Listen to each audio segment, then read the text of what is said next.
What is Stoicism, and why should you follow it? So what is Stoicism? A practical philosophy known as Stoicism is founded on a number of ancient Greco-Roman ideas and practices that have persisted, continued, and achieved surprising acceptance in the modern day. What does Stoicism mean? According to Wikipedia's description of Stoicism, it is a philosophy of personal ethics informed by its logical system and its views on the natural world. The most significant lesson of Stoicism, which has persisted for millennia, is the significance of perception and control.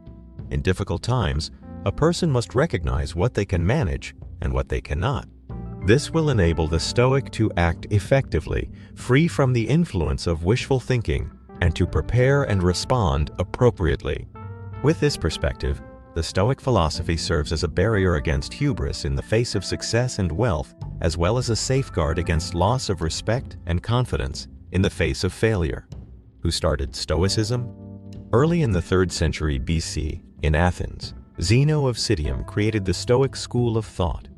He formed his beliefs by studying the writings of cynics like Diogenes, and was also greatly affected by the writings of Socrates, Plato, and Aristotle, while also forging his own path. According to Zeno, virtue included surrendering to the will of God, or more precisely, the will of nature, as he did not distinguish between the two in his teachings. The apatheia instruction, which especially discussed the lack of enthusiasm, was another important lesson. Zeno believed that this was required to acquire wisdom and the capacity to use it. He particularly used the term passion to refer to unbridled emotion and sexual desire. What are the 4 virtues of Stoicism? One of the greatest methods to answer the question, what is Stoicism, is to break it down into the 4 virtues. Many Stoics employ the 4 virtues to direct themselves while seeking to deal with challenging problems and worries that emerge. Instead of just debating philosophy in a restricted environment, these Stoic ethics offer a practical framework for doing so. Wisdom. According to Stoicism, the virtue of wisdom, also known as phronesis or prudence, is the capacity to put the precepts of abstract philosophy into practice. Knowing what is virtuous, what is good and evil, what action is appropriate, what activity is risky or harmful, and what behavior is neutral constitutes the essence of the virtue of wisdom.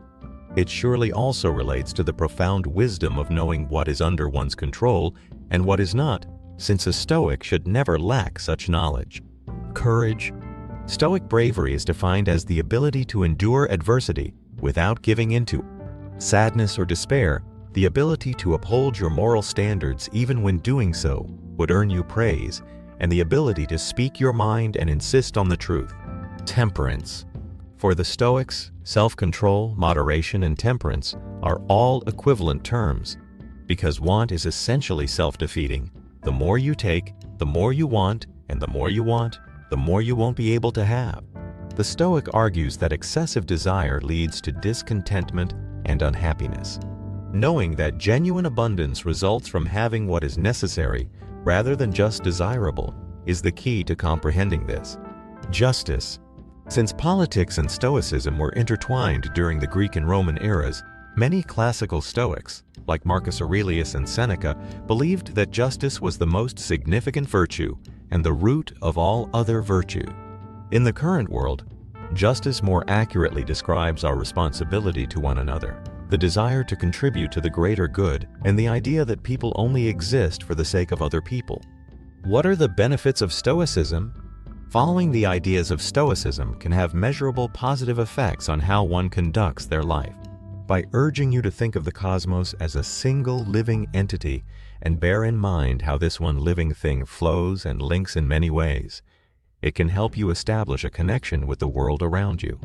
It is a concept that is actively beneficial and supportive, and when practiced, it provides the devotee with real advantages.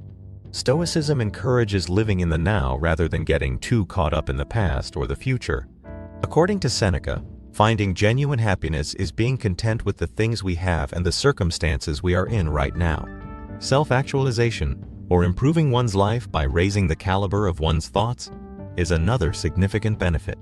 This is achieved by realizing that one's opinion of oneself is crucial, and that, as long as it aligns with your own beliefs, what other people think of you doesn't matter.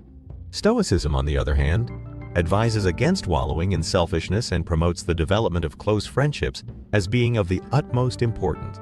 Only thinking on one's own wants disturbs harmony and drives others away, undermining the single living being that underlies all life. Focusing on what one can control rather than being overly preoccupied with circumstances or aspects of our lives that are external and beyond our control is another important tenet of Stoicism. It means that if we come across a challenge that is within our capacity to conquer, no matter how much work it requires, our pleasure depends on us doing so. This is not a statement that encourages laziness or fatalism. The Stoic philosophies, particularly cognitive behavioral theory, which has its roots in rational emotive behavior theory, one of the earliest therapeutic approaches for depression, are heavily utilized in contemporary psychotherapy. Positivity may be enhanced through taking meaningful action, realizing one's limitations, and exercising self-restraint. Accepting negativity can lessen its impact and normalize it, giving it less power over a person's thoughts.